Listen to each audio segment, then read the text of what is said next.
Okay, good evening, everyone. It's 6 o'clock. I'm going to hit the gavel. This is just a study session, informal. We don't need to do the pledge, but we do need to do a roll call. So take it away. And Councilmember Tovar will be late. He let us know. Councilmember Armendariz? Present. Councilmember Bracco? Here. Councilmember Hilton? Here. Councilmember Klein? Here. Councilmember Marks? Here. Councilmember Tovar will be late, and Mayor Blinkley. Here. Okay, brings us to our one and only item. And Jimmy, you're going to start this off, correct? Okay, it's going to be a long presentation, everybody, so we'll try to have an opportunity for questions as we go. So please make sure your screens are on this agenda item and raise your hand on the screen so I'll know that there's somebody with questions. All right. This is really loud now, so we shouldn't have any volume. I can hear myself quite well. Is it too loud? No, okay, I can step away from it's better.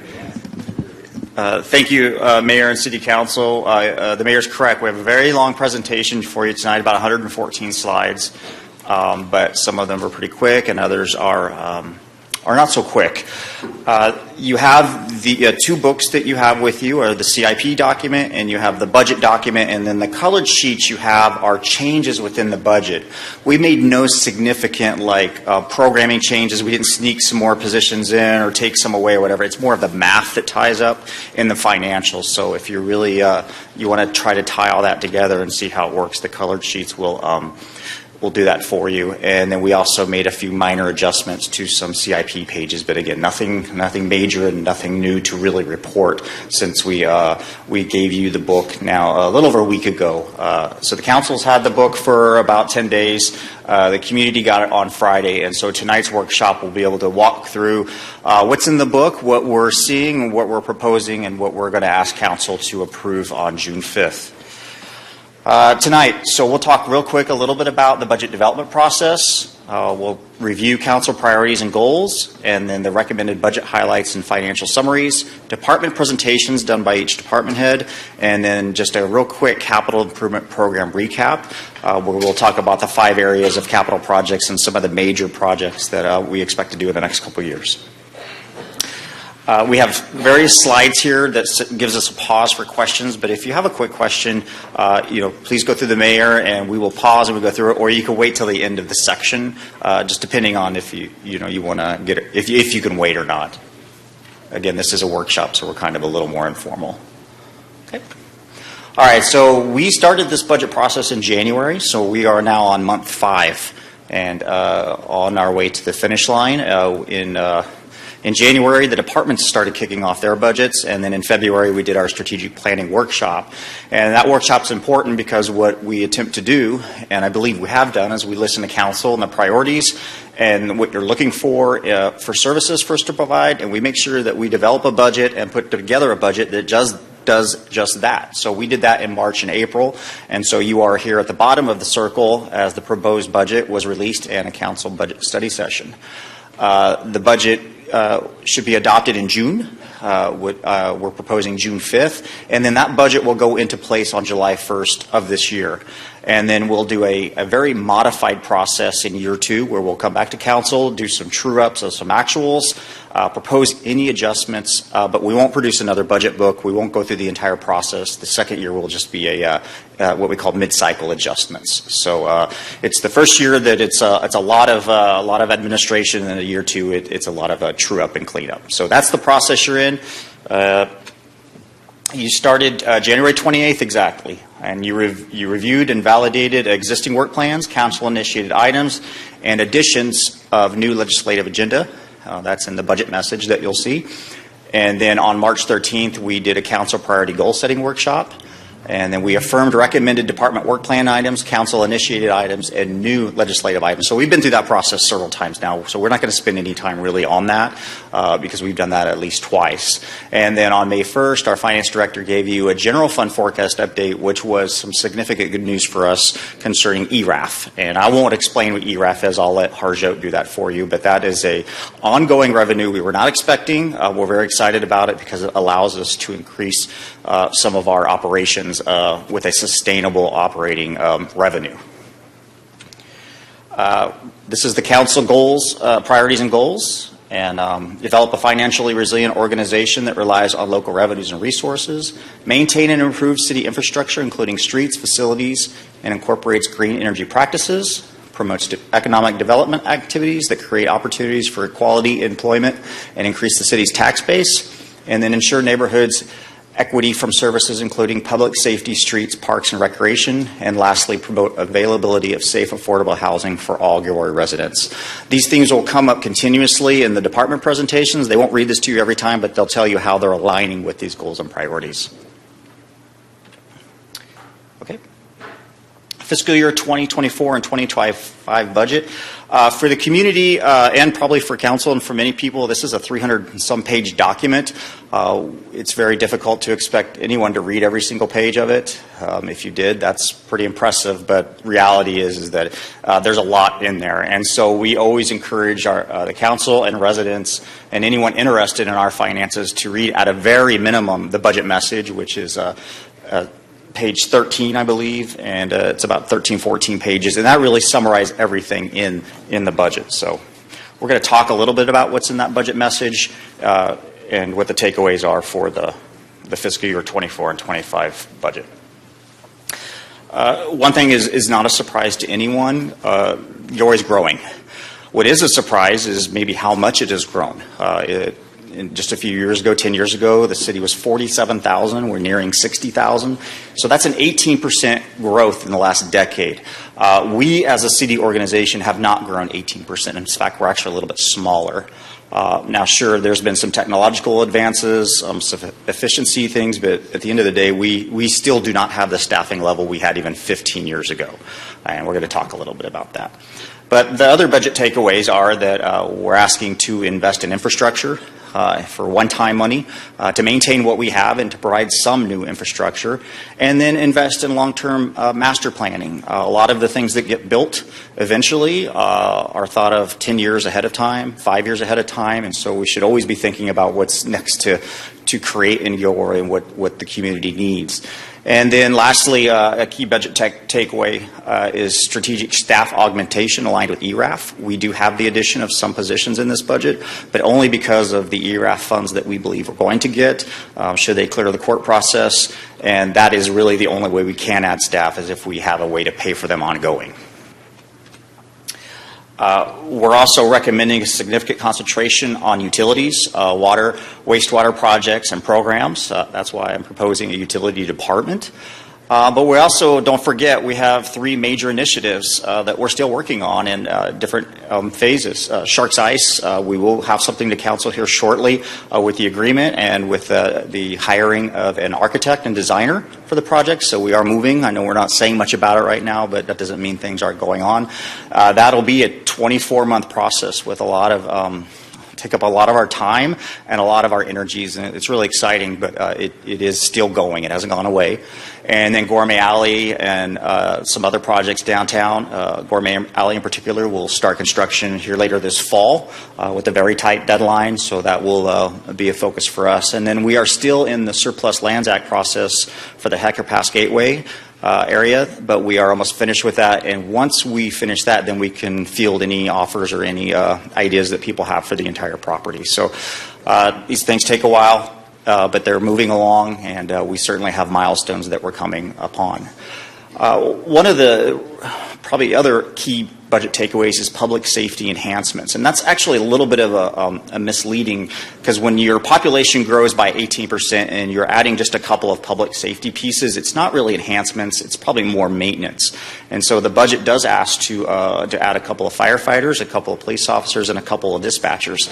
And as much as I'd like to tell you that we're going to do, X amount of more patrols and do this and do that, it's really to maintain what we're at right now, which we just don't have the funds, even with ERAF, to add much more than that. But we're being strategic.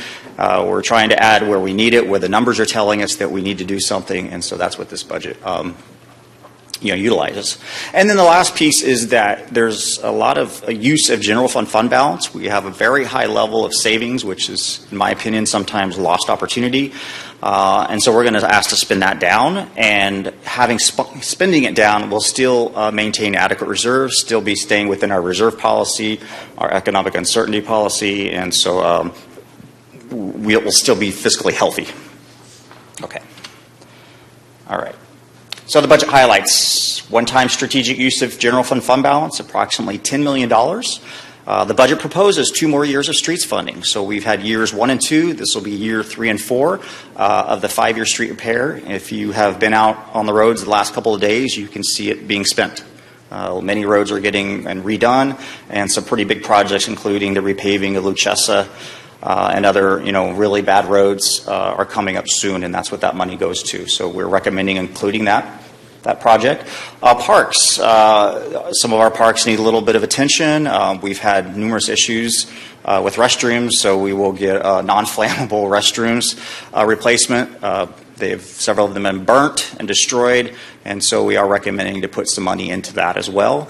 And then, surprisingly, we implemented the ERP just a couple of years ago. We need to continue the updates, continue with those things, so we'll go ahead and allocate some money towards that.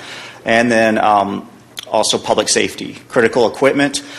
We have the police body cameras that are overdue for replacement. We have some firefighter safety equipment that needs replacement. So again, these are things that we don't really have a choice, but it is something you have to stay on top of. And when you have some excess fund balance like we do, it's pretty easy to justify the use of those funds for that types of purchases.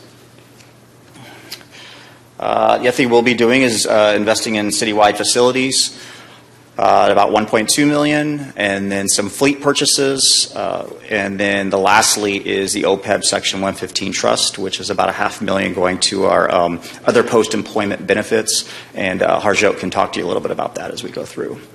And then lastly, significant investment in water wastewater projects, but are funded through the utility service rates. The utility issue that we have is one of the most unusual ones, and that we actually have money to pay for everything.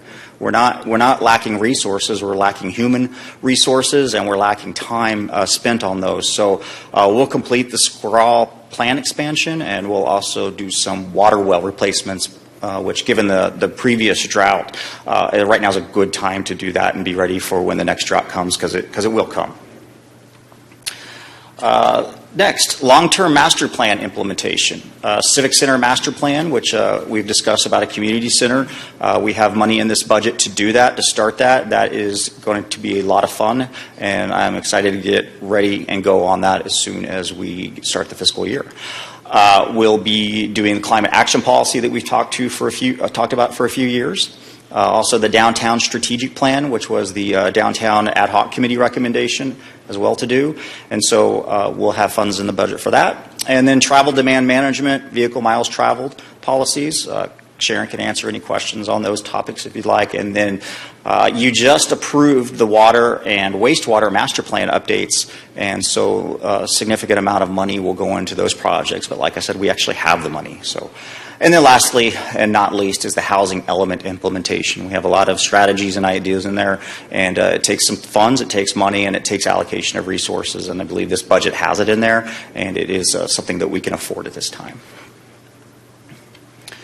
And then the strategic staff augmentation, ERAF. You're going to hear us talk about this a lot, even in the department presentations, because it's unusual that we do find an ongoing resource, and it allows us to add staff. And so police, fire, dispatch, which I mentioned, that will get us closer to having the 4th fire station staffing completely solved. What we need is for people to be healthy and not retire and create vacancies, but we've had a lot of success in the last few months with recruiting and retention. We have a lot of younger career folks in our organization, and we just want to keep them healthy and keep them out there, and that will help us keep that station open and operational 24 hours, 7 days a week. And Chief Wyatt can answer any questions for you about that when he gets to his section. Environmental programs coordinator. We currently share one with the city of Morgan Hill. We let them know a while ago that due to many of the state mandates and things coming down, we need our own person in-house who's focused on Gilroy issues, and the amount of work is certainly there. And then an engineering tech inspector. And then lastly, housing is conversion of a current position. We have a administrative services program administrator that was created during COVID-19. We're not dealing with a lot of COVID-19 things anymore, so it's a natural for that position to focus more on housing, element implementation, the city's housing programs, and to give us someone that we haven't had for a while. We actually had this position years ago and then tried some outsourcing approaches, but that hasn't been as successful as we'd like. So that's the staff augmentation portion of the budget. And then lastly is the implementation of utility master plans, creation of the utility department, focus on water, wastewater operations, regional representation, including Valley Water, SCRAW, all the boards, all the laws that come down, state mandates, federal mandates, and like I said, that's enterprise funded. It comes out of wastewater and water fees that Gilroy residents pay on their bills, and it helps fund that $91 million CIP program we have over the next 5 years. All right, and then the last thing I want to show you before I turn it over to Harjo is this is the comparison between 2007 and 2025. And far left is 47,047 residents with 298 employees. At the end of 2025, we're proposing to go back up to 286. As you see, 13,000 more residents. So we're still not back to 2007, but we're getting there. Some of you who were around in 2013 remember those cuts, and that was down to 238. So we're strategically adding back some of these positions as we can do it, and this budget is the first time we've been able to do anything like that in numerous years as our finances have gotten a little bit better. So I'll pause and answer any questions you have about my part of the presentation. If you don't have any questions, I'll turn it over to Harjo, who will take you through the actual budget itself. I don't see any questions. Okay. This is Finance Director Harjo Sangha. All right. Good evening, Mayor, council members, members of the community, teammates. Harjo Sangha, Finance Director. I'll present the financials, the numbers perspective of the recommended budget. Starting out here on this chart, we're illustrating basically the total citywide all funds, sources and uses, with the variances by fiscal year as well as the FTEs or the full-time equivalent positions that are funded. In total, the citywide recommended budget for fiscal year 24 is $197.7 million and $200.4 million in fiscal year 25, with funding sources of $162.5 million in fiscal year 24 and $185.4 million in fiscal year 25. You'll see the variance column there, as well as the fund balance line item right above the citywide total. The recommended budget does include utilization of fund balances to structurally balance the budget. For fiscal year 24, that amount is $35.2 million, and then for 25 fiscal year, it's $15 million. And then when you look at the variance column, it's primarily in our enterprise funds, as well as our general funds. So the enterprise funds, as City Administrator Forbes talked about, is we have some fund balances, we have some CIP that we need to get done, so we're utilizing some fund balances to get that going. And then for the general fund, that primarily is the one-time strategic investments of the $10 million that were highlighted to you in the prior slides. Again, just noting that it is a structurally balanced budget, utilizing the fund balance or the reserves to invest in our infrastructure. The chart here is the recommended budget citywide for all funds, sources by categories. This just kind of provides you a highlight of how do we get the money coming into the city, if you will. So the total citywide revenues, again, are budgeted to be $162.5 million in 24 and $185.4 million in fiscal year 25. The primary categories of sources for revenues are taxes and charges for services, which together make up about 74% of the city's total revenues in both fiscal years. The other categories I'd like to highlight are, for the next two fiscal years, going to be grants and intergovernmentals. As you know, the city's been fortunate to apply for and being awarded grants, so we are expecting grant dollars over the next 2 years and for those to be expended as well. Namely, these include our downtown beautification for the Gourmet and the railroad alleys, the Lions Creek Trail, as well as the San Ysidro Park Healthy Living dollars. And the other category I'd like to call out is the other financing source, which is the 12.5 in each of the fiscal years. So we are budgeting a total of $25 million over the next 2 fiscal years as bond financing to the for the construction of the Gilroy Ice Center project, which we'll talk about when we get to the CIP component more. And this chart table highlights the recommended budget for all funds uses by category. So this is how are we going to spend those 197.7 and the 200.4 in fiscal year 24. Primarily, the largest component for the city's expenditures is personnel, which accounts for a little over 30%, or about the $59.8 million you have in fiscal year 24. Followed by capital outlay. Again, the theme is investments in infrastructure as well as our CIP. So you'll see $48.8 million, or about 25% in fiscal year 24, and then that increases to $62.9 million in fiscal year 25 there. So again, the largest being personnel and then investments in capital outlay for the next couple of years. All right, now I'll focus next on the city's general fund. The city's general fund is the fund that provides the most discretionary services and that are allocated by the city council, namely the public safety, including our police and fire, general administration, parks, public works, and community development. From a revenue perspective, the total budgeted revenue in the general fund for fiscal year 24 are $66.2 million. And then $69.3 million. If you were to add up the top 5 categories or the line items, essentially about 80% of the general fund's revenues come from taxes or some sort of taxes. Focusing, I'll just kind of walk through on the big ticket items here. For sales tax, we are projecting to receive $21.8 million in fiscal year 24.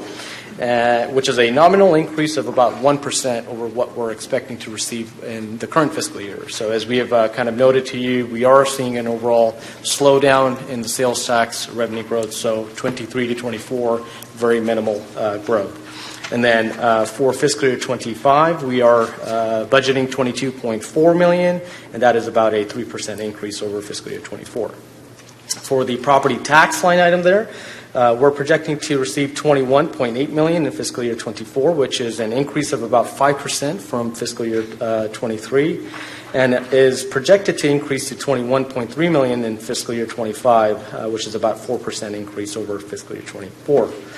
Included in this property tax amount is the annual estimates for the ERAF. So I'll spend the next couple minutes to kind of touch on the ERAF component. And ERAF essentially stands for Educational Revenue Augmentation Fund.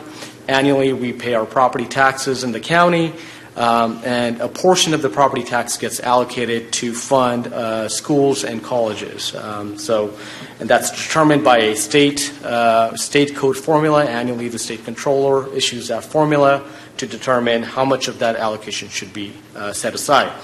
Once that formula is met, the minimum threshold is met, any excess property tax that's left over gets allocated back out to the taxing entities, so the special districts, the cities, and so forth.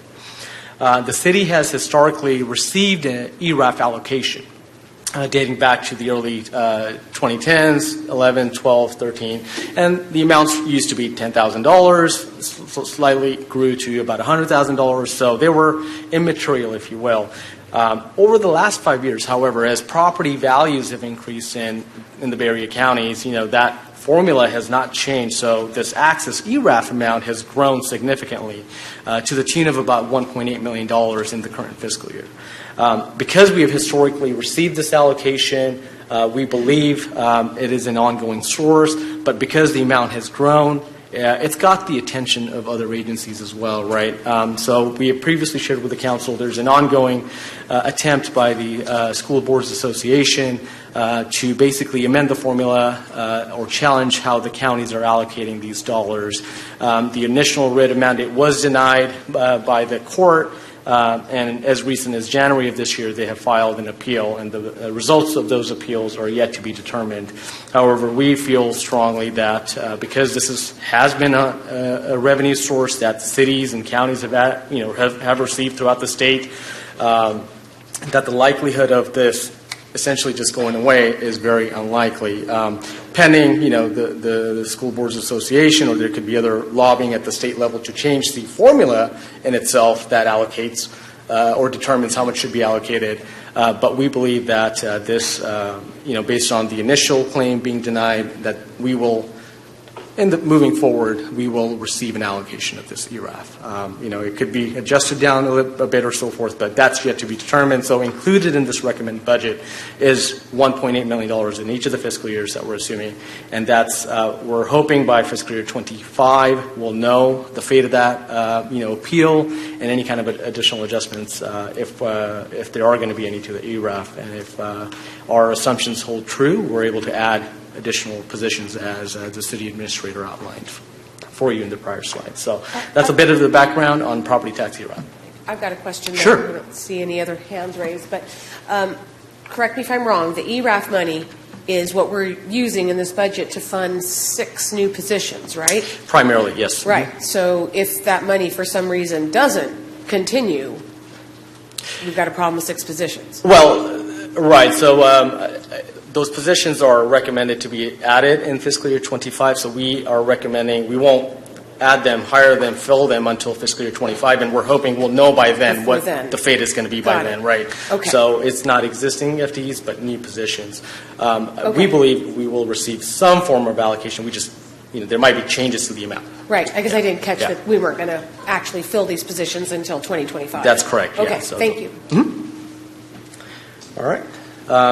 And then I'll jump down to the next source of tax revenue, which is the utility user tax. Is projected to be $6.5 million in fiscal year 24, which is an increase of 4% from the current year, and then projected to increase by 3% to $6.7 in fiscal year 25. And this represents about 10% of the total general fund revenues. Last but not least, I'll highlight is the TOT, which is the transient occupancy tax. Is projected to be $2 million in fiscal year 24, which represents a 4% increase over current year, and then projected to increase by 3% to $2.1 in fiscal year 25. And this is essentially the TOT revenue comes from the 9% tax on hotel room rentals under 30 days, and this includes RV parks and so forth. So, all right, hopping over to the expenditures side of the general fund, and this is essentially uses by categories.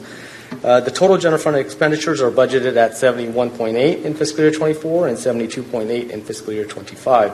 The primary expense category for the general fund is personnel, and which is budgeted at $47.9 million in 24 and $50.7 in fiscal year 25. And it represents, again, 67% in 24 and 70% of the total general fund budget in 25. The next line item I'll call attention is the interfund transfers. Primarily, this includes this council's commitment to funding recreation services, which is a special revenue fund at the $1.5 million annually. And also included is the capital outlay, as City Administrator Forbes mentioned. From the general fund, we're committing the $1.6 million in each of the fiscal years to go towards the streets CIP program, and then additional one-time expenditures there. Okay. This chart, this slide talks about the general fund forecast. Essentially, this chart has 2 tables. Table up top, which you have seen, typically, which illustrates that the general fund is essentially maintaining the minimum required fund balance throughout the forecast. The council has an adopted policy, which includes a general fund reserves of 20% and an economic uncertainty reserves of 10% for a total of 30%. So we essentially demonstrate that we will be maintaining that. And then on the bottom, you essentially what that provides is the percentages converted to dollar figures, if you will. So if we were to take an example, fiscal year 24, our expenditures are $71.9 million. We're required to have total reserves of $21.6, but our ending fund balance is projected to be $28.9 million. So that results in an amount access of about $7.3 million. So you see that throughout each of the fiscal years there. And then the other item I'll kind of call out here is you'll see a new line item called one-time use of fund balance. Over the fiscal year 24 and 25, you see these amounts $6.3 million in 24 and 3.7. So that's the total of $10 million that we're investing from the general fund fund balance on one-time initiatives. Okay, next I'll talk about the city's enterprise funds, which includes the water and wastewater utility. So these are our non-general fund operations, which are funded by water and wastewater rates, if you will. So both funds have accumulated fund balances, as we have stated over the years, and we're recommending over the next 2 years to kind of utilize those fund balances to augment operations and deliver the utilities CIP program. The current wastewater revenues are budgeted to be $16.4 million for both of the fiscal years. On the expenditure side of things, the fiscal year 24 budget is $36.5, and then fiscal year 25 budget is $22.2 million. The expenditures primarily in our wastewater utility, aside from the day-to-day operations, include the SCRAW expansion project, and that's going to be completed here by fiscal year 2026.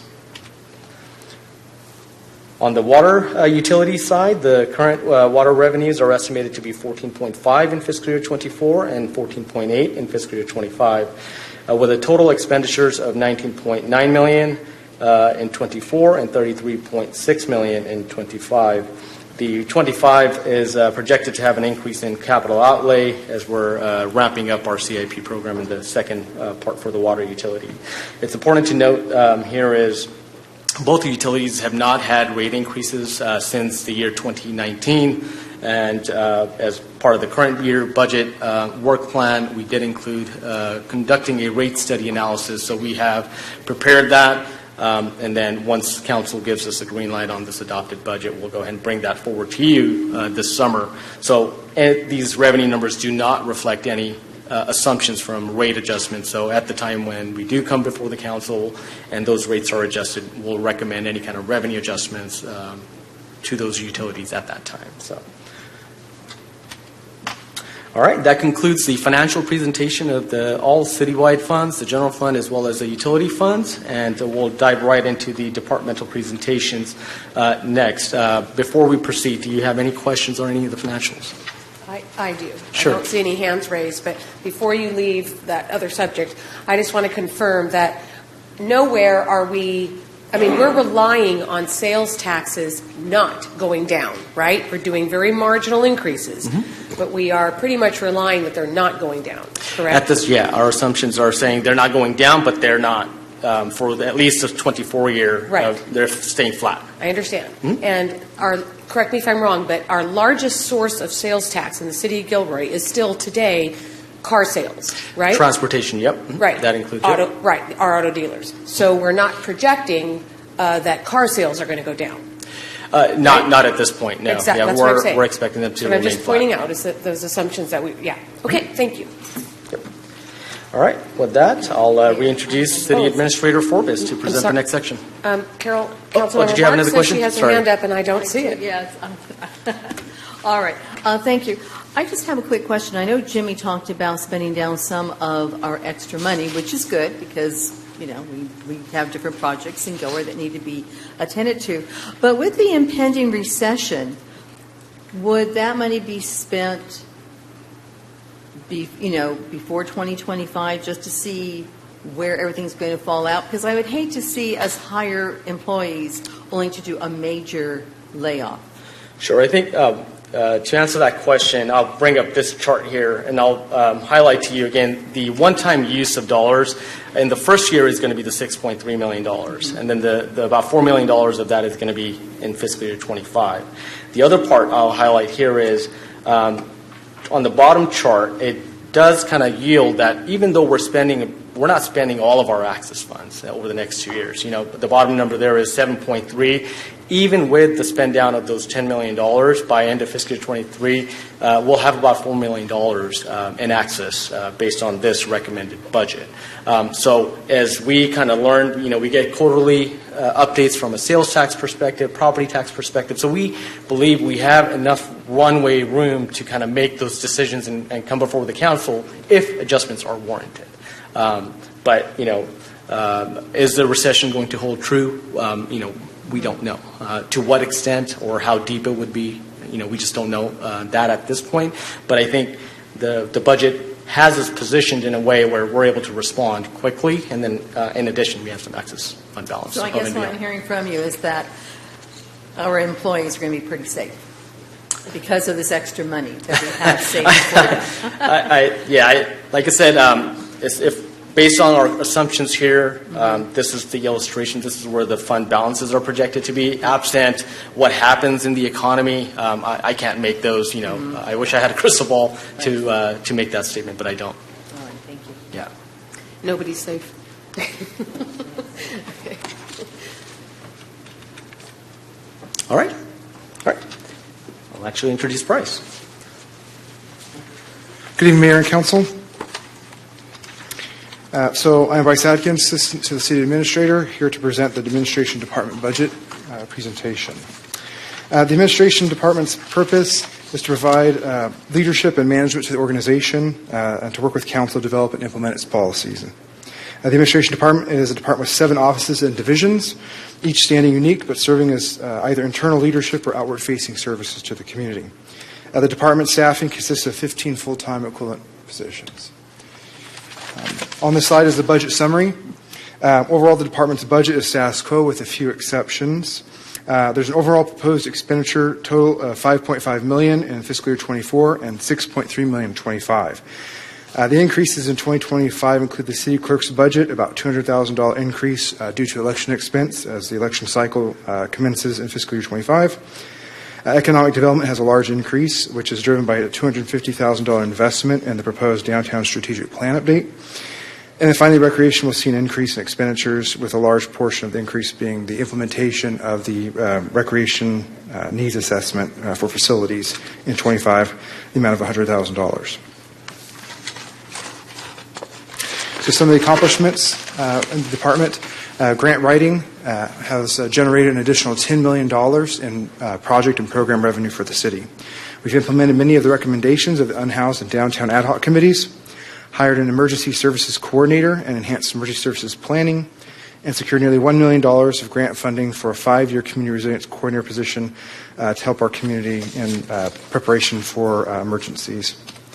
We've also formed a Justice, Equity, Diversity, and Inclusion Committee. We have successfully amended the charter approved by the voters to streamline our public projects bidding processes. A real-time translation and transcription in 25 different languages for city council meetings through Wordly. Completed Surplus Lands Act process for the sports park and commenced it for the 536-acre Hecker Pass property. Served nearly 10,000 residents of all ages in our recreation programs and services, and updated the seasonal recreational guide to be completely bilingual in English and Spanish. So the proposed budget maintains existing service levels with some small enhancements. As mentioned previously, $250,000 is included in the fiscal year 25 budget year to update the downtown strategic plan. This is the downtown committee recommendation. We are also converting a senior management analyst to add a full-time office assistant in recreation, using savings from that position, plus another $58,000, which will come from existing user fees. We are also converting a part-time position to add a full-time communications and engagement coordinator, which will be helping to monitor and direct updates to the city's website, enhance our outreach efforts as well, among other projects for that division, at a cost of about $113,000 ongoing. We're also looking at some infrastructure investments, a total of $880,000. The largest of this is $750,000 for a one-time expense for the Civic Center Master Plan, which will include also looking at community center among other potential facility enhancements here in the campus. We're also looking at the $100,000 to implement the recreational needs assessment, and $30,000 ongoing for an emergency operations center management software platform, which will help us to manage emergency response and preparation and documentation as well. So the Administration Department is supporting several of the council priorities, first being financially resilient organization through both the grant writing services that will continue, as well as our economic and downtown development projects that are planned for this next 2-year cycle. We're also promoting economic development activities through the continued funding of a staff position dedicated to economic development, continued development of the ICE Center and the 536-acre property, updating both our downtown economic development strategic plans, and then also creating economic development business programs in partnership with the Chamber and Visit Gilroy. Oops, sorry, froze a little bit. And also supporting neighborhood equity from city services through our work on the JEDI Committee and the policy development process that will continue. And the city's vision, helping to support the vision to be an inclusive community, have a thriving downtown, recreational opportunities for all ages, and a balanced economy. That completes the presentation, and happy to answer any questions. Okay, don't see any. Excellent. Well, I'm also going to be presenting on behalf of Leanne McPhillips, who is not here. She's away on vacation and not able to be here today. So we will go ahead and start. The Administrative Services is an internal service and support department made up of facilities, fleet, human resources, and risk management. Facilities takes care of 57 city-owned facilities with 5 FTE. Fleet takes care of over 400 vehicles and pieces of mechanical equipment with a team of 4 FTE. And Human Resource Risk Management, a team of 5 FTE, supports all departments, approximately 300 employees, and also manages risk and claims for the city organization. For the most part, a status quo budget is presented for fiscal year 24 and 25, which are reflective of the following. The MOU for the salaries and benefit adjustments are included in personnel costs. One-time funds added for facilities projects and fleet purchases, which will be shared further in an upcoming slide. And increased costs due to the hard insurance market and increased insurance premiums. A few projects accomplished by facilities in the past couple of years includes design of HVAC for the Old City Hall, emergency sewer repairs also at Old City Hall. The construction on the HVAC, by the way, is upcoming in fiscal year 24. New security system at the Courtyard, and upgraded facilities work order request system. Accomplishments with the fleet, with a relatively new fleet team at Fleet. Some accomplishments include the purchase, receipt, and deployment of 2 Type 1 fire engines, obtained through financing agreements to spread the cost over several years. Procured or in the immediate process of procuring 14 other replacement vehicles. With our Public Works partners, also completed the repair and upgrade of the fuel island located at the Courtyard. And when you hear people say Gilroy is all about people, that stands true for Gilroy employees as well. We have an amazing team of employees serving our community, and the Human Resources Department is proud to support them. Over the 18-month period from July 1, 2021 to December 31st, 2022, HR has conducted 81 recruitment processes, processed over 1,200 employment applications, and onboarded 90 new employees. Some of our new employees are reflected on this slide. With the support of the Gilroy City Council, labor negotiations have been successfully completed with all labor groups, with long-term contracts in place, giving the organization a solid period of stability. Lastly, the team went live on July 1st with their new human capital management module of the ERP system. This effort took many hours of staff time to learn and implement, but we appreciate having a more modern and robust system to manage employee data. The Administrative Services seeks to maintain core levels of service, and no changes to current staffing levels are proposed for this budget cycle. Some enhancements of note are the new MOUs, the investment in our human resources with a focus on recruitment and retention of employees.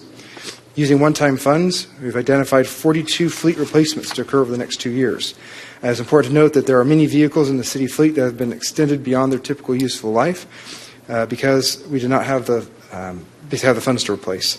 This has resulted in a larger need for replacements at this time, which is a good use of one-time funds. Also using one-time funds, we are proposing several facilities projects to maintain or improve city facilities. And we're excited about the solar project and other energy-saving projects that will help reduce our utility costs. This budget includes some infrastructure investments. As previously mentioned, we have identified 42 high-priority fleet replacements for the next 2 years, which is a $3.6 million investment in the city's fleet. Facilities investments are in this estimated amount of $1.1 million, and we'll tackle some high-priority projects in addition to routine maintenance of facilities. The council focus on improving and maintaining city infrastructure is very important to the work of the facilities and fleet teams as they support the implementation of this effort when it comes to the city's fleet and buildings. In wrapping things up for the Ministry of Services presentation, the emphasis has to be on our employees who work hard each day and every day to serve the Gilroy community, consistent with the city's mission. There's a wide variety of services provided by our employees for the community, and our common goal is to be effective, customer-friendly, and to engage with our residents and our businesses. We achieve this by hiring great new employees and maintaining a well-trained team of dedicated employees who really care about this community. With that completes the presentation. I'm happy to address any questions. I have a question. Sure. Can you go back to the slide at the beginning of this topic that had the different, it was numbers, that one, liability insurance. Sorry, I've been through this 100 times in countless meetings, but I see something that I didn't see before. So under liability insurance, is that the cost of our premiums for liability insurance for all city assets? Is that what that means? It's the premiums. It's also any specific claim charges as well. So it's the premiums for just the costs, and then as well as if there's any extra charges that we incur as part of liability claims that aren't included in our normal all processes. related to strictly liability insurance, Correct. not other kinds of insurance. Correct. Okay. Well, thanks. Okay. With that, I'll go ahead and pass the presentation over to Harjot for the Finance Department.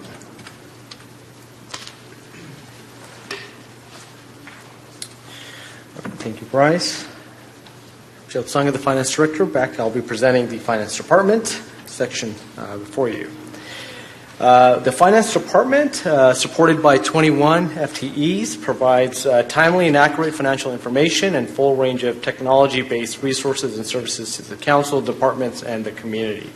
Some of the functions include accounts payable, essentially paying the city's bills, accounts receivable and utility billing. These are billing to customers of the city. That includes our water, wastewater customers, which are approximately 15,000 customers. Also includes the function of budgeting, so the process that we just went through. Finance is responsible for facilitating the budget process. It includes the general ledger accounting and reporting. So on the tail end, after the budget's done, money's spent, we do reporting. So the general ledger accounting and reporting is also a function of the Finance Department. Payroll, so we pay monthly payroll for all city teammates, city employees. That is a function of finance, and we also do oversight of the investments and the debt service program for the city. More recently, we have taken on the oversight as well as the direction of the information technology division. For the next 2 years, the department's total recommended budget is $7.7 million in fiscal year 24 and $7.3 million in fiscal year 25. Primarily, information technology being the largest function, as it supports citywide departments and organizations, and it also includes some one-time investments to further our ERP and EnerGov implementations that we have done, which we'll highlight in one of the next slides. From a accomplishments perspective in the current budget cycle, we have successfully implemented the ERP project, which is the Tyler Munis system. We are fully live as of January of this year, utility billing being the last phase. We also worked with the council to adopt a pension funding policy and actually implementing that funding policy over the last year and positioning the city to be able to refinance its pension obligations by conducting the judicial validation process. So whenever the markets are favorable, we'll be able to act quickly on that front. We have also conducted and implemented a citywide user fee study, which were last updated about 8 years ago, and will be updated annually based on a CPI. So we'll be looking to do that. We also were able to bring our online business services online, which has been a great success and welcomed by our business community. More recently, in December 2020, Council authorized the refinancing of existing debt, which yielded in $1.2 million in net present value savings. From an IT perspective, we have replaced the citywide fleet of desktop computers. We've done a cybersecurity assessment to conduct the city's position in the cybersecurity space. We have also replaced citywide multifunction printers and copier fleet. Last but not least, also done some modernization of the AV equipment here in the council chambers. As far as the recommended budget goes, the recommended budget maintains existing levels of core services to the growing number of internal and external customers with some enhancements. Particularly, we're excited to recommend and add an accounting position as we are seeing growth in our customer base, as well as the ever-growing accounting requirements and reporting changes that are happening. We're recommending an accounting position be added to the finance department. Other enhancements include independent transient occupancy tax compliance review. Periodically, it's recommended to conduct this review to ensure, all folks are registered, are collecting, assessing, and remedying the TOT to kind of protect our tax base, if you will. The other items we're recommending for enhancements is the city has some done some technology investments in our utilities where we're able to get some near real-time water usage data. And there's technology out there where we are able to provide leak alerts in almost near real time. So we're looking to engage those portals and basically enhance our customer service experience, if you will, from a utility bill payment and consumption perspective. There also included are some additional financial audit reporting services that are mandated or required in the finance budget. And from an IT perspective, we're looking to do some one-time IT infrastructure investments, which I'll highlight on the next slide. So from an infrastructure investment perspective, we're looking to invest about $1.4 million over the next 2 years. This is primarily one to upgrade the existing Tyler Munis ERP system. Council invested significant dollars back in 2019. Believe it or not, that system is now considered outdated, so we have to upgrade to the newer version. So we'll be doing that over the next year. We'll also be investing some dollars to upgrade the Wi-Fi equipment across all city facilities, and this obviously enhances the customer experience as well as our community that are utilizing this facility across the city facilities. We're also looking to do some updates to the server and storage. Looking internally to the IT infrastructure, making changes there. Council recently approved a Tyler EnerGov enhancements agreement with a consultant, so we'll be implementing those over the next 2 years. The city conducted a cybersecurity plan, which kind of positioned us in a snapshot of where we land, and then now we're ready to implement some of those changes that we need to do or enhancements we need to do. So included in here are budgets to implement that cybersecurity plan. Last but not least are some investments in the equipment and devices, particularly iPads, desktops, plotters, and this is related to as we transition away from more of a paper-based to a electronic-based organization, as well as requirements of our ERP and the EnerGov systems. We're able to do a lot of this stuff using mobile devices, so we'll be investing dollars there. How does the finance department budget line up with the council's priority? Well, we develop a financially resilient organization. By adding the accounting position, we're able to, again, record our financial transactions in a timely manner, report back out to the executive team, the community, to the council, as well as provide enhanced customer service. From an independent TOT compliance review, again, this is to kind of validate and protect our tax base to ensure we're generating and maximizing the dollars that are owed to the city. And, it's recommended that periodically we do these. So over the next 2 years, we're recommending taking this on. The other priority is to maintain and improve city infrastructure. As I outlined, we'll be, investing $1.4 million into the city's infrastructure, which will have an emphasis on cybersecurity. Last but not least, I'll highlight the city's mission is to be customer-friendly and effective while providing excellent municipal services and have an engaged community, residents, and business.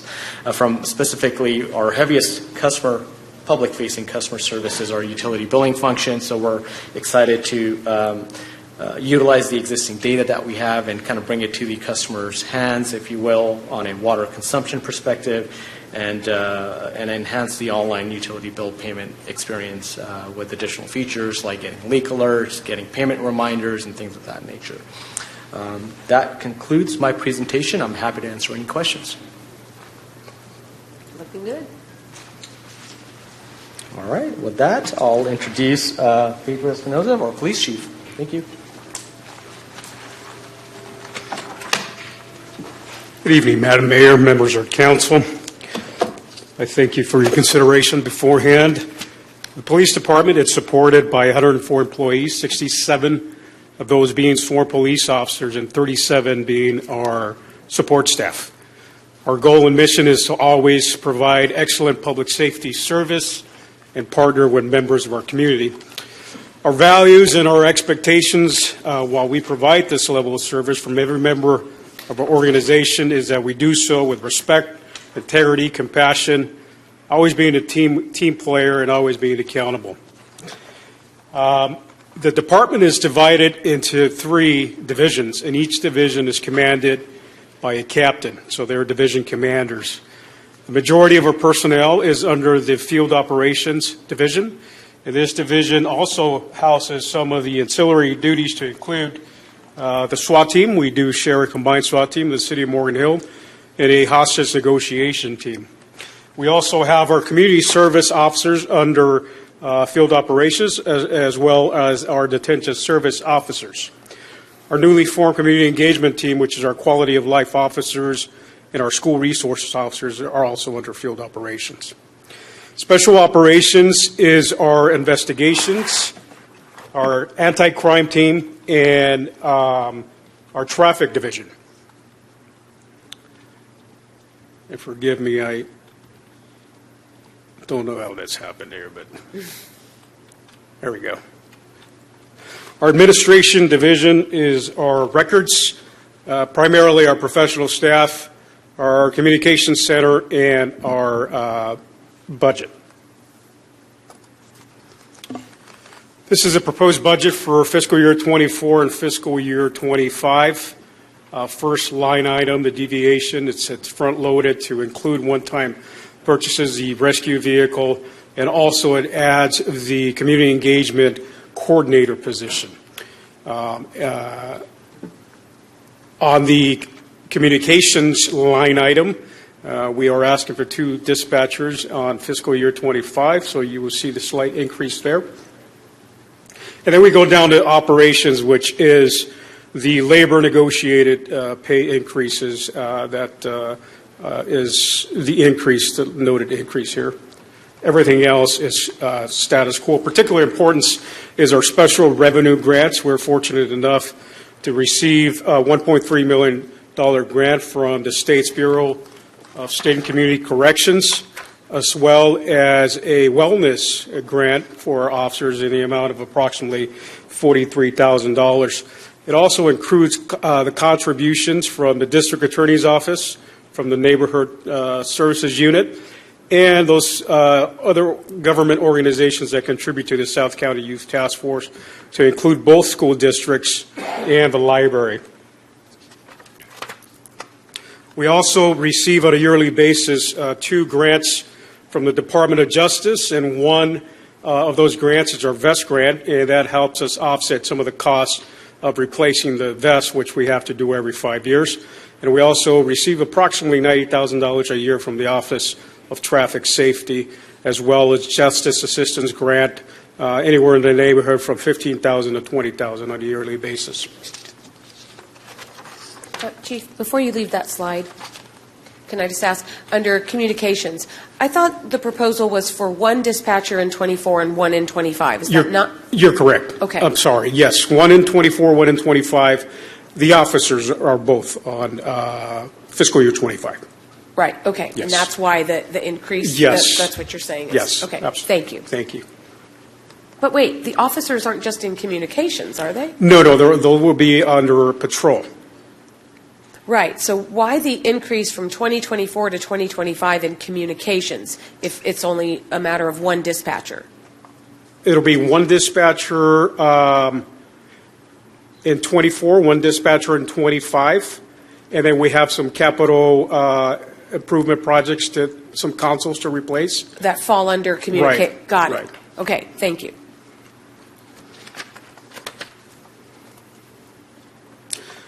Some of the accomplishments that we are pretty proud of is on a very aggressive and tight schedule, we were able, with council's approval, we were able to replace our antiquated records management system and computer-aided dispatch software We were pretty fortunate to be able to implement the entire program in 18 months. So that has helped us significantly in being able to enhance our department's case management, report writing, crime analysis, and also be able to be transparent with our statistical data. We do have a public portal where community members can log on and try to determine the crime trends within their particular neighborhoods. We also added a school resource officer, and with the support of council and the school board. And really, their focus has been to address 6 primary purposes and to be able to maintain a safe and secure environment for those that attend the school district. Our community engagement, we did have the opportunity to host several events throughout the year that generated a significant attendance by members of our community, to include our National Night Out, coffee and ice cream with the cop. We did have a Women in Law Enforcement Career Day, which was attended by approximately 30 community members, with the goal of ultimately having them garner an interest in the profession and have them apply with the Gilroy Police Department. And we also hosted the Community Police Academy in Spanish, and we hope to host one here in English this fall. Like I mentioned earlier, we did apply for a state community correction grant that we were awarded in the amount of $1.4 million to enhance our South County restorative justice diversion program, and with the goal being to divert and keep local youth away from the juvenile justice system, but at the same time holding them accountable and being able to make a wrong right. Our recommended budget will enhance our mandated core staffing service levels and really meet that service demand that we're currently facing. Our public safety communicators will certainly allow for increase the ability for them to be able to take time off and really take breaks. And so we currently have 12 dispatchers in that center, and we're carrying 2 vacancies that were left by promoting one of the dispatchers to supervisor, and we just had a recent retirement 2 weeks ago. Of importance is our community engagement coordinator that really would focus on being a voice for the police department and managing our digital media platforms. Currently, we have several folks wearing multiple hats, and really we want to make sure that we have one voice and be a little bit more active with our engagement efforts and plan our engagement activities throughout the year, and also act as a public information officer, and hopefully be able to be out in the neighborhoods as well and offer them resources. So that is a position, an unsworn position, that is going to be key in all our efforts. Again, this request and this ask is for us to be able to meet that service demand. It enhances our operational capacity, and it contributes to our own folks' wellness and resiliency as we add additional personnel that are able to, again, take the time off and be able to attend trainings and develop themselves. And by the addition of a public and community engagement coordinator that helps us with our legitimacy efforts and our transparency efforts.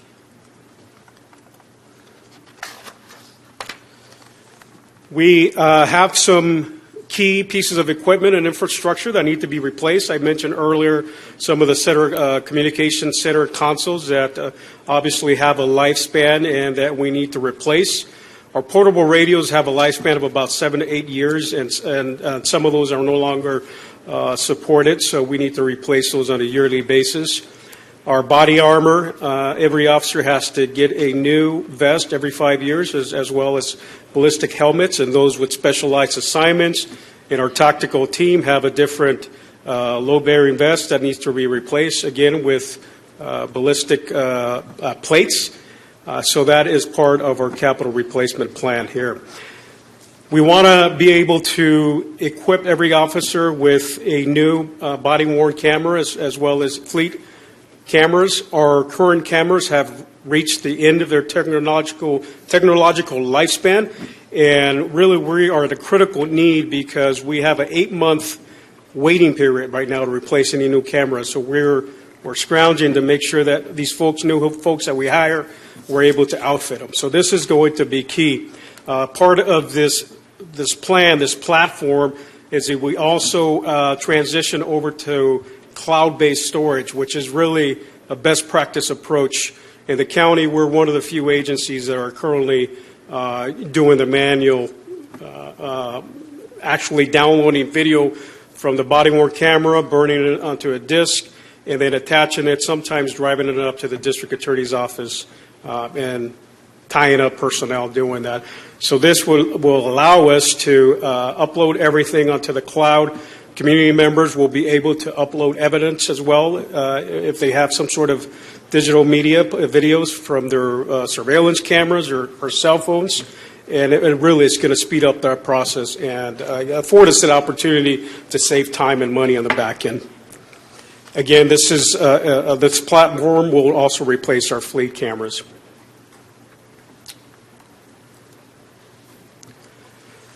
Our request aligns with Council's priority that we make sure that we ensure neighborhood equity from city services, including what we do in public safety, street, parks, and recreation. And adding this personnel, we believe, is parallel to Council's goal. So with that, I'll take any questions. Seeing none. Thank you. Okay, I'm going to introduce my public safety partner, Chief Jim White.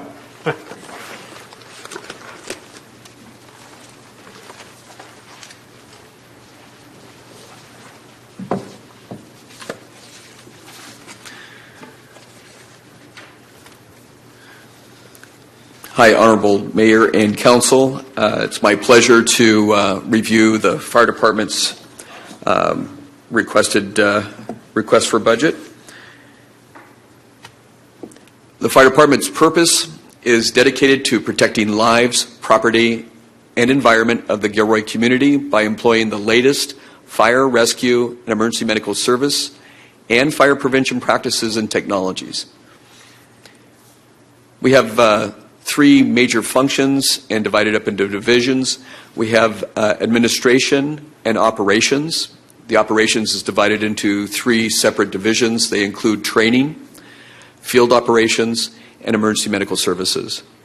It's supported by 44 full-time equivalent personnel that includes 38 line personnel. Those are firefighters, fire engineers, and captains, and 4 chief officers and 2 support personnel.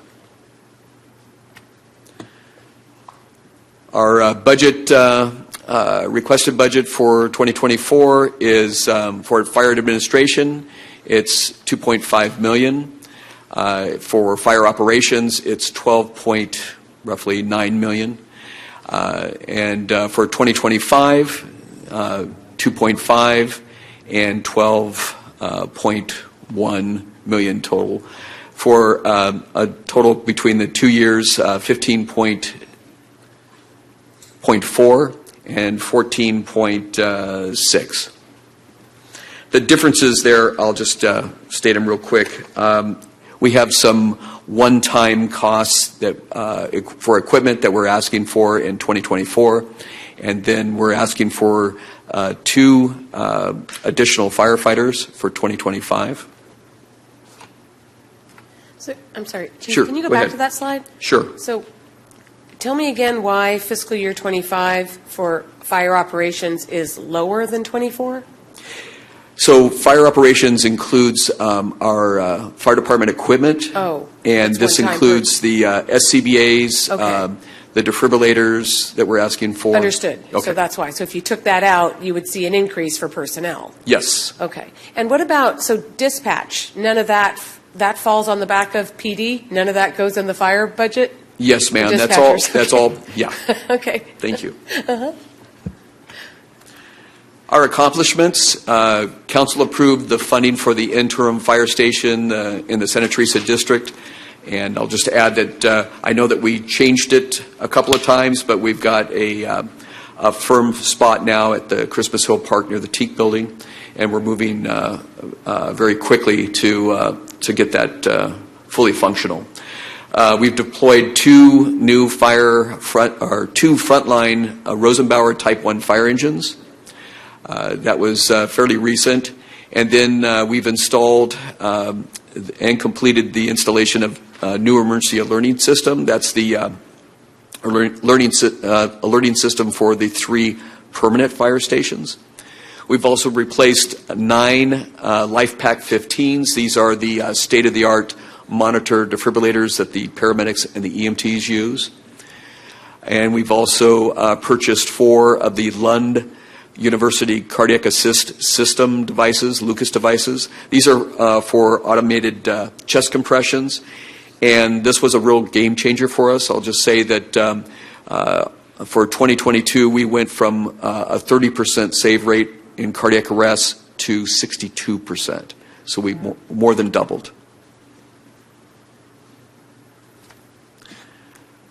Service levels and resources. The requested budget supports improvement of our service delivery to the community and enhancement of firefighter safety. The additions requested include the purchase of 8 portable and 8 mobile radios.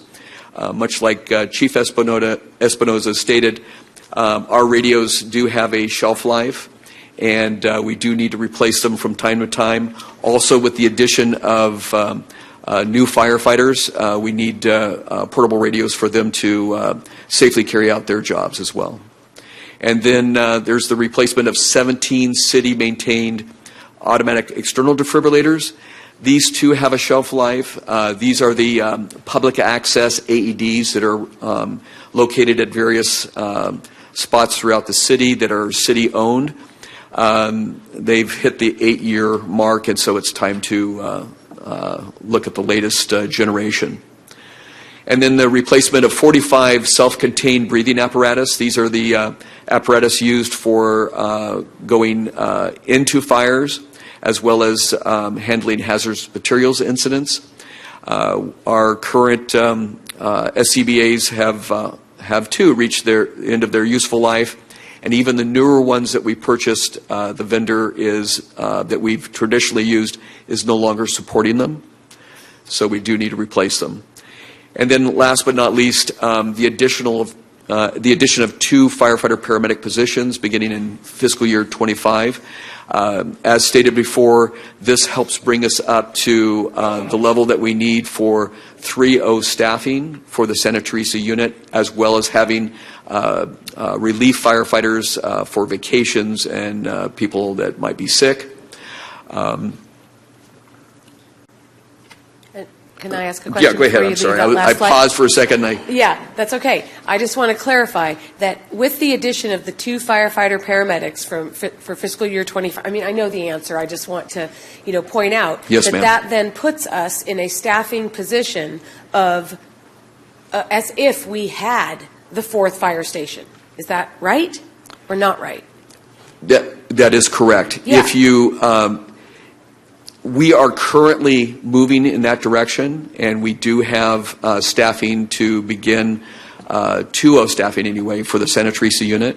But these 2 additional will help bring us up to the staffing level that we need to staff at 3-0 plus have relief personnel. Right. You're saying help us. It will get us there, will it not?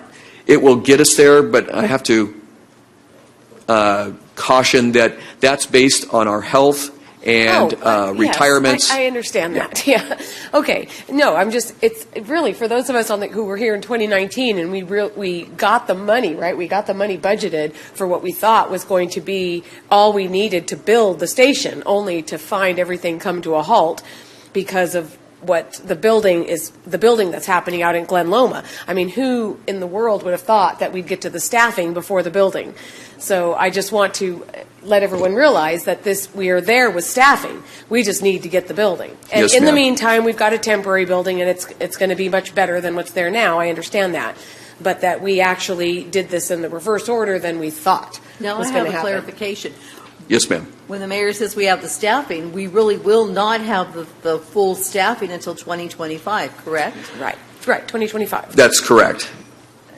And that's still not good. Well, because, yeah. And it's not your fault, but it's still not good because that means that there is still an area of Gilroy that is not going to be protected for 8 hours or 12 hours of a shift.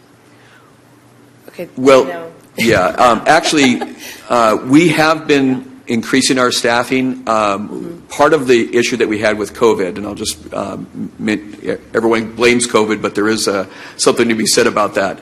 Even with our 38 full-time equivalents, we could only get up to around 30. And so we were 8 firefighters short. Since that time, I'll just say that Human Resources has done an excellent job of recruitment. We're now down up to 37 positions. We've got 3 firefighters right now in the academy, so they can't count as staffing just yet. But and we have another person who's going through their paramedic evaluation. But very quickly, in the next 30 to 60 days, we will start to see the Santa Teresa unit staffed at least with 2O for 24 hours. So it's no longer going to be a part-time unit. Of course, again, I always go back to the explanation that it's based on the health and no further retirements. All we can do is direct the funding for the positions, and that's what I was trying to point out that we're doing in this budget. We can't control who retires or who gets hurt or those sorts of things. All we can do is, and I was just pointing out what a surprise to me anyway, that we managed to get the funding for the staffing before we can actually construct the permanent But building. that's So true, it but I just wasn't. want the public to realize it's still not 100% until 2025. And that's And even a that's concern assuming for me. people don't, well, the only reason we're able to do this and why it's 2025 is because we're relying on the ERAF funding that we don't know for sure we're going to have. And you're the one who questioned, are we going to hire people just to lay them off? Right. So no, we want to wait till we know. Yes, please. Chief Wyatt, can you talk about the response times in the area? Because I know we put a lot of focus on the 4th fire station, but at the end of the day, it's how do you measure service and what's going on with the residents when they make that phone call? What have you seen change in the last couple of years in our ability to shorten response times in the area? Yeah, that's actually an excellent question because it pertains entirely to our standards of coverage study that was done. And the Santa Teresa unit has been able to shave off roughly over 30 seconds. And that's when it was just part-time, 12 hours. Now we're getting into 24 hours, and we're eventually going to get it to 3O staffing, not just 2O. So we anticipate that we're going to shave off up to another minute citywide and maintain the coverage that's equivalent to the other 3 districts of trying to keep it down to a 7-minute total response time for the first due engine. So it is a game changer for us. It doesn't sound like much to add 25%, but it makes a huge difference in our ability to get to the farther reaches, if you will, of the southern part of the city, and also support the other 3 districts. Thank you, Chief. As far as infrastructure investments, obviously the Santa Teresa interim fire station modular building and the site improvements for $0.4 million is going to help us out until the point where we're able to build a permanent fire station. And we're also including, or the city's included, the potential for updating our aging fire stations. That's our Los Animas and Chestnut stations with an additional $3.0 million. This is because the fire stations, and I'll go back to COVID, are now considered medical facilities. This helps us to update it to include the latest health and safety enhancements, including decon station outside of each of the 2 stations, and update the facilities so that they can handle medical injections and medication administration. Also, improvement to the dormitory and restroom privacy as we start moving towards hiring more females into the fire service. This need becomes fairly obvious. And then these upgrades will not include the seismic retrofit just yet. So, but we do feel that the $3 million will help us enhance both the LA and the Chestnut Station. And as far as go ahead. Sorry, Chief. Can I ask a question? Going back to the response, total call responses, and I'm glad we're having this discussion about hiring 2 new firefighters in 2025. But when you look at the total call responses from fiscal year 2022 to projected to 2025, you're looking at roughly 1,400 additional responses. That's annually, correct? Yes, sir. And what would you contribute that to? Is it the growing population, or? Yeah, well, it's a combination of a couple things, but Jimmy alluded to before, that we've seen a significant growth in the city's population. Yeah. But it's not just that; it's also the aging population. Okay. When I first started about 5 years ago, the population over 65 was just under 11%. It's already up to 15% and growing. Yeah. So, and I asked that question because it just sort of piggybacking off what Councilmember March said. I mean, this is 2025, right? And I mean, the number of responses is growing annually. So yes. So can't come quick enough. Yeah. Yeah, can't come quick enough. Yeah. Yes. Thank you.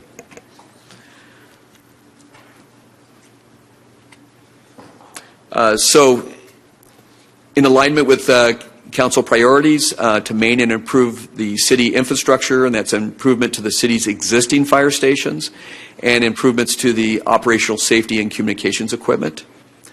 To ensure neighborhood equity for city services, including public safety, streets, parks, and recreation, the opening of the Santa Teresa Interim Fire Station, the replacement of the fire apparatus that have been aging, obviously, and then the addition of 2 firefighter paramedic positions will help us to accomplish each of the priorities that have been laid out by council. Okay. And I'll take any additional questions. Thank you. Okay, thank you. And I'd like to, at this point, introduce Sharon from Community Development.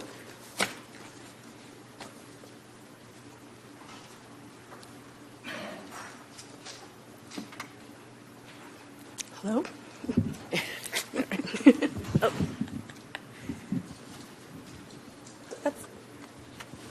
Doesn't quite want to stay. Huh? You're fine. Just leave. Yeah. Okay. Of course, the microphone grew taller, but I did not. So. Yeah. All right. Good evening, Mayor, council members, and members of the community. Here are the team members of the Community Development Department. So our department works with residents, businesses, and the development community to protect and enhance the safety, welfare, quality of life, and economic opportunities in Gilroy. And we do that by facilitating development activities across the whole city. And we do this facilitation through entitlement and permitting processes, monitoring and inspections, and to make sure that we have safe, orderly, and quality development here in Gilroy. We also implement a variety of programs and projects to address the housing needs for our diverse community here. We have several divisions in our department. We have planning, customer service, building that includes code enforcement, fire prevention, hazardous materials, and housing and community services. We have 25 full-time equivalent team members in our department. The main changes from the current fiscal year for the next 2 years comes from staffing, contractual services, and our department work plans. January this year, Council had approved a building permit technician position for us, and because there's an immediate need to improve permit processing timelines. So there's one position additional in building division. In fall 2022, the housing function also transitioned from administration to our department. So there are 2 positions that are in addition to our department in the next 2 years. That's under housing and community services. In post-pandemic, we have been seeing an upward trend in permit activities and development. So we have proposed increases for contractual services across all divisions in order to meet service demands. In our budget proposal, we have also included proposals for department work plan items, which are also council legislative agenda items. And those are budgeted in the first fiscal year. That's why you see a higher number in 2024.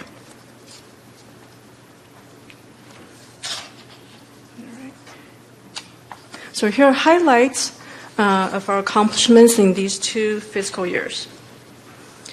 At the May 1st council meeting, council adopted the housing element. That's our housing plan for the next 8 years. So staff has submitted that to the state agency, HCD, for their 60-day review. In inclusionary housing policy, that's something the council has been talking about. And this is also a proposed program in our housing element. We have initiated the process for the RP to select a consultant, and we'll be providing you an update next month.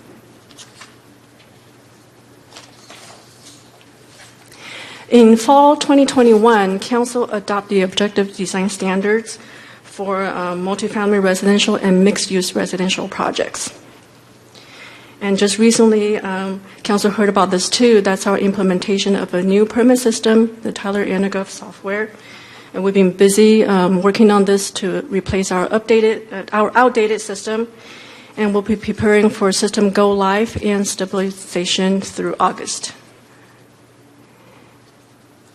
In the current 2-year budget cycle, we estimate that by next month, we will have processed about 4,000 building permits and performed about 25,000 building inspections. And in fall last year, staff presented the comprehensive building code and fire code update, which included the REACH code. So those became effective January this year. And all of those codes and the local amendments improve life safety, fire safety, seismic safety, and also help reduce greenhouse gas emissions. In this 2-year budget cycle, we also estimate by next month, we will have assisted 4,700 customers in person at our permit center. In April last year, Council adopted an ordinance to create host liability for illegal fireworks. And just in the recent few months, Council provided direction and also adopted amendments to the ordinance to strengthen the fireworks ordinance that will help us enhance the enforcement capabilities for illegal fireworks usage. And just at a recent council meeting, council also adopted the funding proposals for CDBG for the next program year. Our team has completed the CDBG CARES Act funding, which was called the CDBG CV, or coronavirus funding, that began in 2020. Through this funding, we supported emergency rental assistance, small business grants, and healthy meal delivery for seniors. Because of this purpose, the purpose of the funding was to respond to coronavirus. It was important that we complete those activities in a timely manner and also to obtain thorough documentation from the grant recipients. So we completed that earlier this year. In the area of protecting current residents from displacement to prevent homelessness, we've also implemented a new resources during this current budget cycle. The city received PLHA, which stands for Permanent Local Housing Allocation Funding, through partnership with the county, and this is state funding. So as a new resource, we have implemented that to expand homeless prevention and basic needs services. Okay, Sharon, we have a question from Councilmember Bracco. Can you go back like 3 slides? Right there. This is probably more for Harjo or Jimmy. On the budget here, is this after the permit fees and everything, or is that totally separate? Because they have income coming in too, right? Correct. This slide is showing the expenditures only. Okay, so And how much money does your department bring in? It varies between, approximately 4 to 5 million, Okay, including the grants, yes. thank you. And one of our proposals actually conduct a focused fee study so we can ensure cost recovery for development services. Okay, thank you.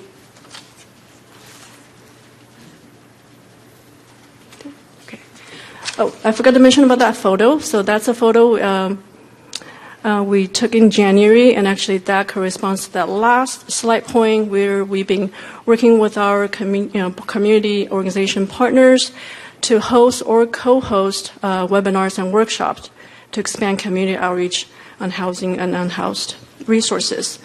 The photo was a workshop we did in January that we partnered with Rebuilding Together Silicon Valley. At the end of that workshop, we had 9 low-income senior homeowners who submitted their application. So that was really good to see. And we also been holding monthly meetings with unhoused service providers that can help better connect the unhoused residents with services.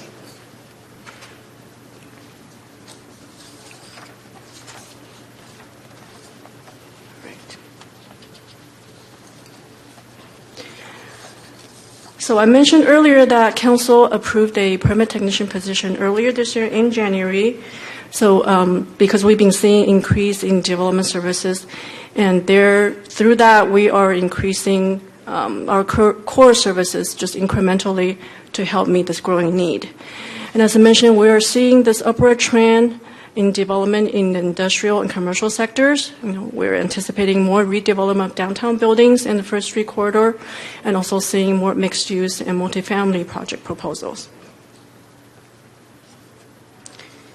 One of the key staff proposals in the budget is this focus fee study I mentioned earlier. It is important that we do this study to ensure we have cost recovery. And the revenue as a result of this study, too, can help us grow our department to meet service demands and also to meet the increasing number of state mandates. And then another one-time proposal we have is the Climate Action Plan, Vehicle Miles Travel Policy, and Transportation Demand Management Measures. These have been the department's work plan and as well as the council legislative items. So there's a proposal in the first fiscal year for this as well. And another one of my budget proposal is to create a housing community service division and to elevate a vacant position to a housing community service manager position. Gilroy places a high priority on housing opportunities for a variety of residents in our city, and at the state level, a record number of bills have been getting proposed regarding housing. And since 2016, nearly 100 housing bills have been signed into law. So the creation of this focus division is going to help us really focus on housing and the unhoused population. And we also propose elevating this vacant program administrator position that was created during the pandemic to this division manager position.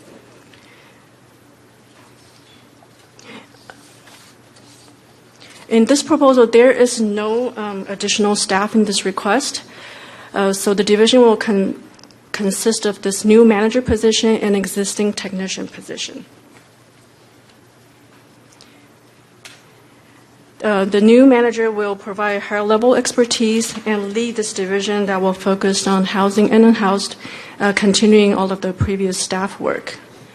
And kind of the summary of what the division is going to accomplish is to implement projects and programs to address the housing needs for a diverse community and provide assistance to families and individuals that are either experiencing or at risk of homelessness. Some of the examples include working with planning and housing and building to implement housing element programs, develop housing opportunities, managing grant programs such as CDBG and PLHA to provide assistance to low-income families, collaborate with service providers to connect the unhoused with services, and also to partner with county and community-based organizations to expand on the resources we're offering to the community and make them aware of it.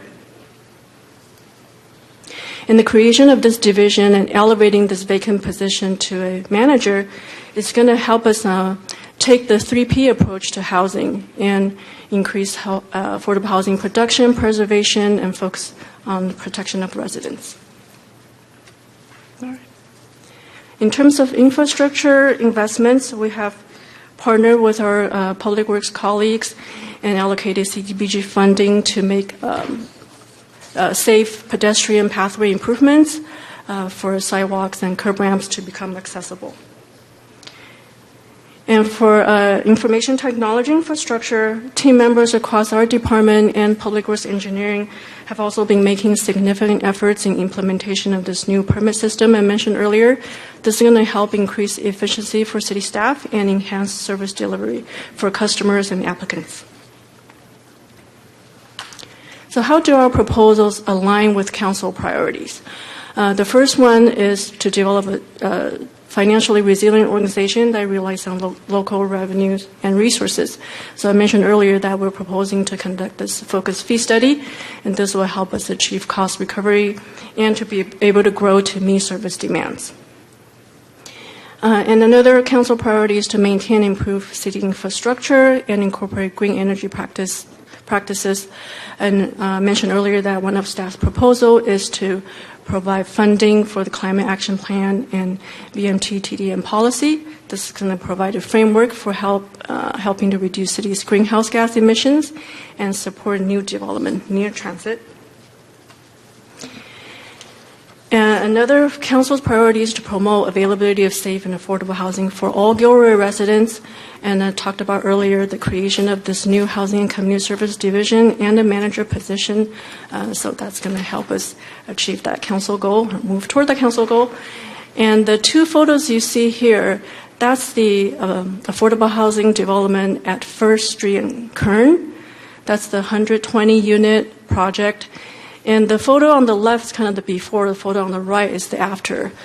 So the project started grading and foundation work around March and April 2021.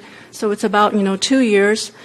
And we've been providing unit occupancies and signing off on building permits.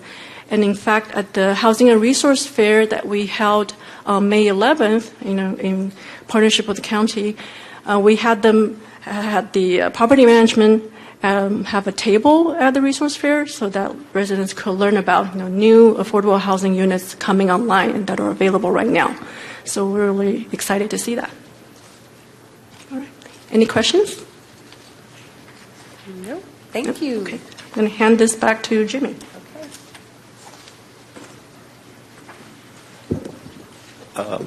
Mayor and Council, I'm going to take you real quick through the Utilities Department. We don't have a lot to present on this because it's a new department, but just to give you a sense of what some of the goals and things we're trying to achieve.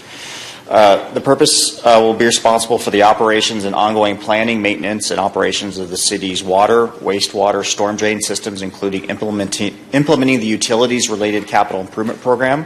The department will also oversee the SCRAW operations. SCRAW treats the wastewater for the cities of Gilroy and Morgan Hill and produces recycled water for South Santa Clara County. The two functional divisions would be utilities and SCRAW, and then it would be supported by 26 full-time equivalents. We're not adding 26 employees. We're moving employees that are currently in Public Works who are utility workers in a sense over to the utility department. The only additions are the ones you'll see here shortly. This new department is actually, from a financial standpoint, is very large due to the size and volume of projects, including the SCRAW plant, which is an $86 million project that should be completed late next year or early year after. So that's why you see such a large budget for sewer, $47 million over 2 years. That's a lot of that planned. But there are additional projects that are coming online, including water well replacements and such that are quite expensive that need to be done now. Some of the accomplishments, implemented a computer maintenance management system, and this is Public Works as well, so these are kind of shared slides as we move utilities out. And then trained staff on closed circuit television inspection unit. And then installed and activated 3 smart smart covers to monitor key manholes within the sanitary sewer collection to provide preemptive alerts to staff if there's a potential for a sanitary sewer overflow. That's very important because we receive significant fines if we have sewage leak into the creeks or into the water system. So having that preemptive alert helps us get on that right away. And then lastly, not near as exciting as some of the other vehicle purchases, but this one was exciting to those who use it every day. And we purchased another Vactor truck, which cleans out the sewer lines and also cleans up spills when we have them. So a very good piece of equipment to invest in. The service levels and resources, the recommended budget maintains the levels of core services. So the core utility functions will stay the same. They'll just be more focused. And then, as you saw before, I told you the majority of those positions are already existing. So we would add a utilities director, a business manager, 2 engineers, an analyst, and an office assistant. And like I said before, it's very unusual that you actually have the money in place to do these kinds of things, which we do for the utilities. So we're very fortunate. Some of the key projects, there's $55.2 million in capital improvements of the utilities over the next 2 years. SCRAW plant, water well improvements, sewer master plan projects. You just updated and approved the water and wastewater. Somewhat forgotten is ICE Center utilities infrastructure. Lots of sewer and water improvements are needed out in that area, and so that'll be a high priority. And then the sewer line repair and rehabilitation, and then the joint Morgan Hill-Gilroy trunk line repair. We share the trunk line with Morgan Hill as they pump their sewage south. It eventually makes its way to the SCRAW plant, so we share that line. It needs some significant repairs. These align with council priorities by maintaining and improving city infrastructure, implement utilities capital improvement programs. We'll be replacing quite a few fleet vehicles. That's been a high priority for us, including in utilities, and then, of course, the SCRAW plant expansion. I'd be happy to answer the questions. Okay. We have 2 sections left for you. We have now the public works section and then the capital improvement. So about 25 more slides. So you're getting there.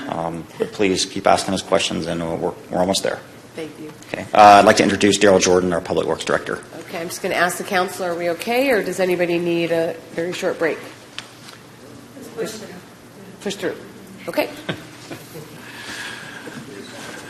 All right. Good evening, Mayor, Council, and those who are here tonight. Let's see if we can finish this up for you. Public Works Department presentation.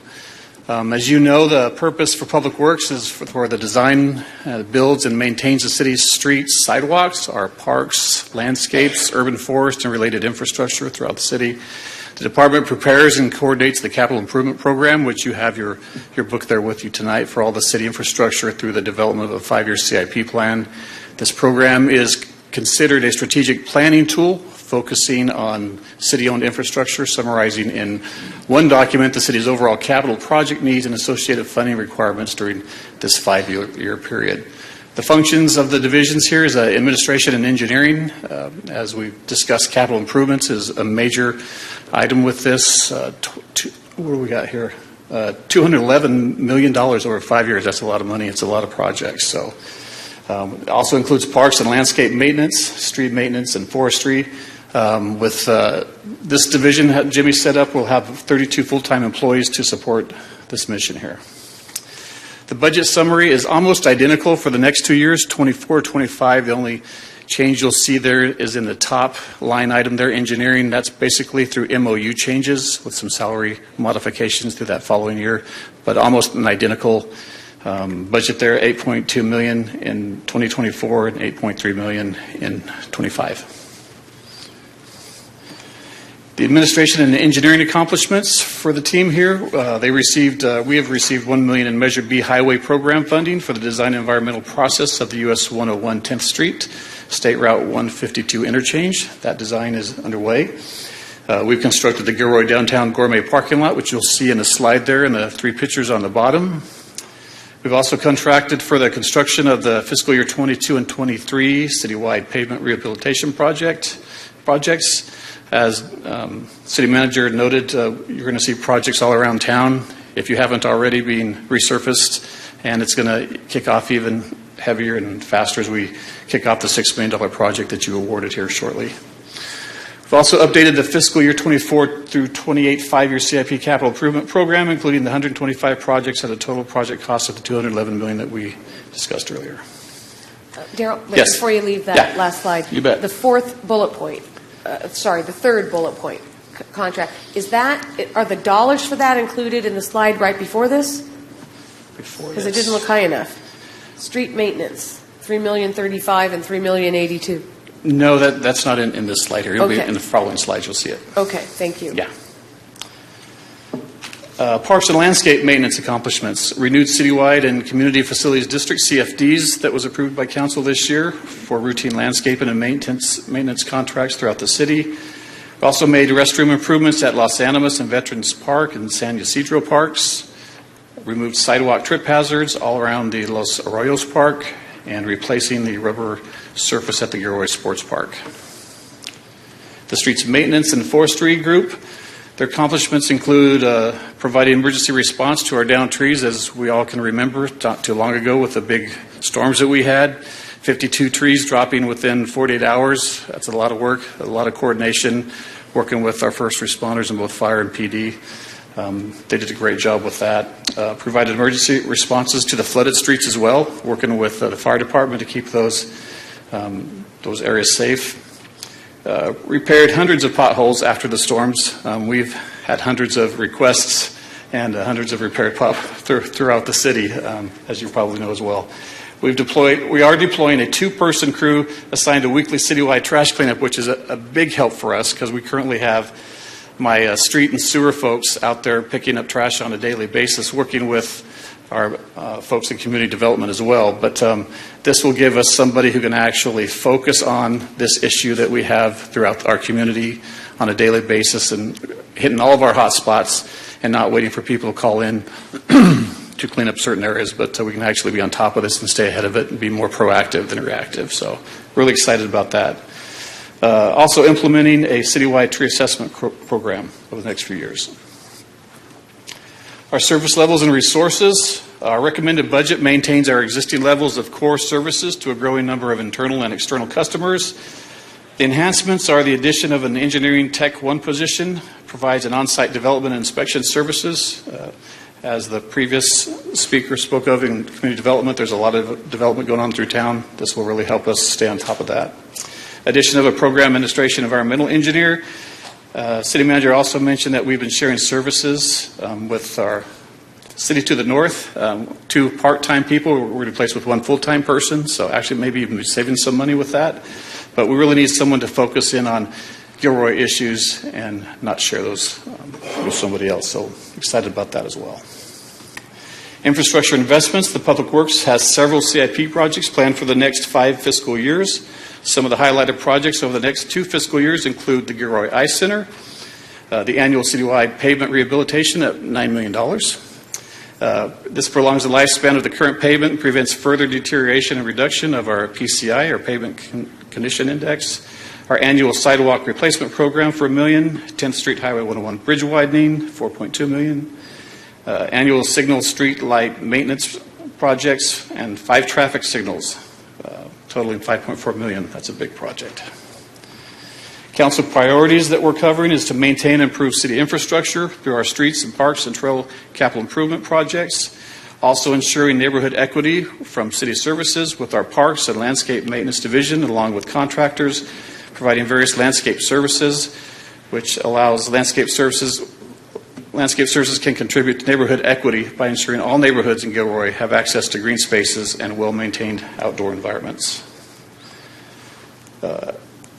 In continuation, we also promote economic development activities, completing annual pavement maintenance projects in conjunction with keeping Gilroy streets clean, promotes economic development by attracting businesses and investments. A clean and well-maintained urban environment is often seen as a sign of a well-managed city that is attractive to businesses and investors.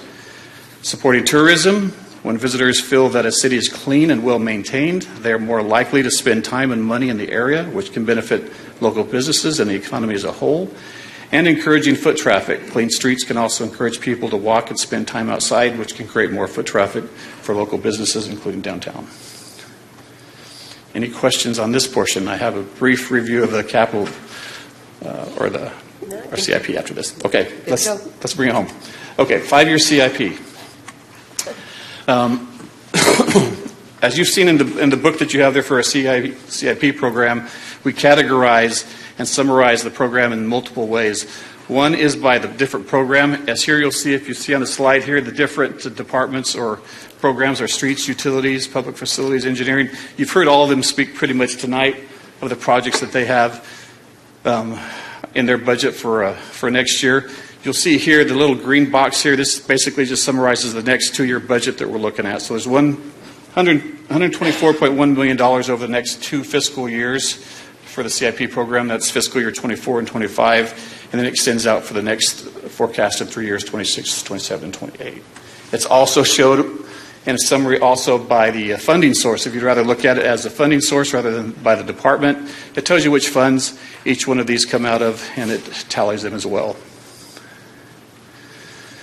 The streets program. On the top right, you'll see a little blue highlighted area. It's called your CIP book, page 20. If you want to correlate this, what's in your CIP book, you can see that on that page. You'll find the same information. But the streets program is about, we got 32%, constitutes 30% of the CIP budget here. So that includes major projects, 10th Street, Nuvis Creek Bridge, annual citywide pavement rehabilitation, annual shared cost sidewalk and replacement programming, traffic signals, 10th Street Highway 101 bridge widening. And again, that's about 32% of your budget, $68.1 million. Here's another big one that we spoke about earlier, utilities program, $87.4 million. That, as you see on the chart, there's about 42% of the budget. Major projects, the McCarthy site well number 9, that's under construction as we speak. Casey and Swanston water line replacement, Monterey and Prince Valle sewer replacement network, wastewater treatment plant expansion, finishing that up through SCRAW. Wells number 1, 2, 3, 4, and 6, upgrade of the improvements, pumps, backup generators, facilities, what have you. Monterey has the Leesley to Rohan water line replacement and master plan projects, which we also mentioned earlier, for both water and sewer. The public facilities program is a $9.4 million program. If you look at the chart there, that's approximately 4% of your CIP budget by category. Includes what you heard earlier again, the Santa Teresa Fire District temporary fire station out at CHP Park. The Chestnut Fire Station upgrades and renovation, as well as Los Animas Fire Station upgrades and renovations, the Civic Center master plan, and the citywide energy conservation measures. The engineering program, $39.3 million, constitutes about 19% of your budget. Includes utility undergrounding at Monterey Street. This is our Rule 20 project. Gourmet and Railroad Alley improvements, Gilroy Ice Center, state trash amendments, stormwater compliance projects, again about 19%. Your Parks and Trail program, $6.6 million. That's 3% of your budget here. Includes the Lions Creek Trail, San Ysidro Park Healthy Living Enhancement, our grant-funded project, and our citywide park restroom re-roofing and rehabilitation project. Any questions on that recap? All right, I'll give this back to our city manager.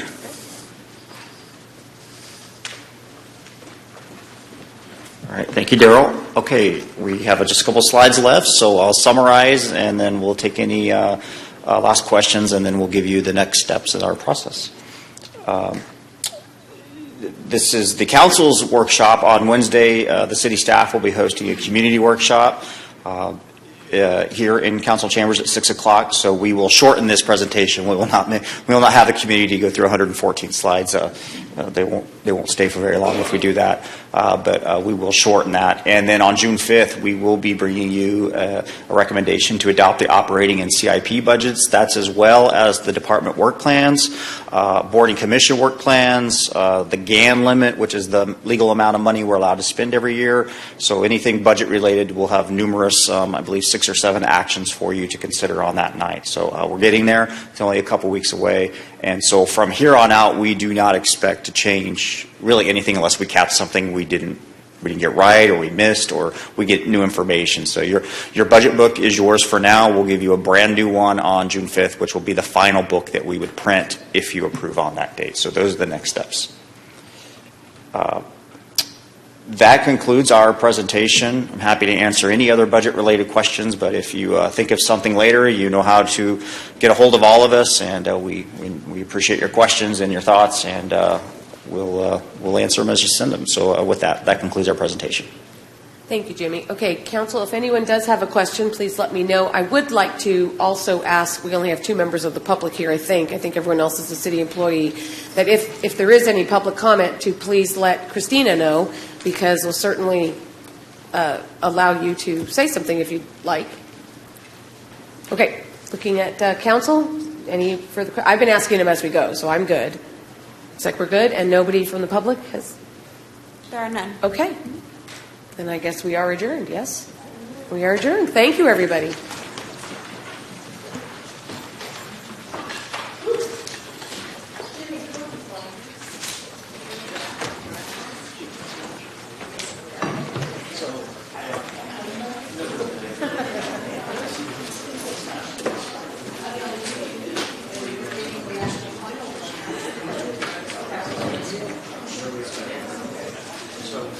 Staff,